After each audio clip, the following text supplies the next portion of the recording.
ಸಾವಿರಾರು ಕೋಟಿ ಸಾಲ ಮಾಡಿ ದೇಶ ಬಿಟ್ಟು ಓಡೋಗ್ರು ನಾವೇನೂ ಕೇಳಲ್ಲ. ಬರೀ ಸಾವಿರದಲ್ಲಿರೋ ಸಾಲಕ್ಕೆ ಮನೆ ಜಪ್ತಿಯಾಗಿ ನೇಣು ಹಾಕೊಂಡವ್ರನ್ನು ನಾವೇನು ಕೇಳೋದೇ ಇಲ್ವಲ್ಲ. ಕರಿಬೇವು ಕೊತ್ತಂಬರಿಗೆ ಇಲ್ಲಿ 2 ರೂಪಾಯಿ 3 ರೂಪಾಯಿಗೂ ಚೌಕಸಿ ನಡೆಯುತ್ತೆ. ಅದೇ 300-1000 ರೂಪಾಯಿಗಿರೋ ಪಿಜ್ಜಾ ಬರ್ಗರ್ಗೆ ವಿತ್ ಟಿಪ್ಸ್ ನೀಡಲಾಗತ್ತೆ. ನಾವು ನೀವೆಲ್ಲ ಒಂದು ಹೊತ್ತಿನ ಊಟ ಮಾಡಿ ಮುಗಿಸುವಂತ ಸಮಯಕ್ಕೆ ನಮ್ಮ ದೇಶದಲ್ಲಿ 5 ಜನ ಅನ್ನದಾತರು ಇನ್ನಿಲ್ಲ ಒಂಬತ್ತಾಗ್ತಾರೆ. ಹಾಗಾದ್ರೆ ಒಂದಿನಕ್ಕೆ,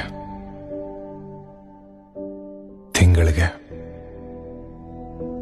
1 ವರ್ಷಕ್ಕೆ ಆತನಿಗೆ ಬೇಕಾಗಿರೋದು ಸತ್ತ ಮೇಲೆ ಸಂತಾಪ ಸೂಚಿಸುವಂತ ಚೆಕ್ ಅಲ್ಲ, ಬದುಕಿದ್ದಾಗ ಭರವಸೆ,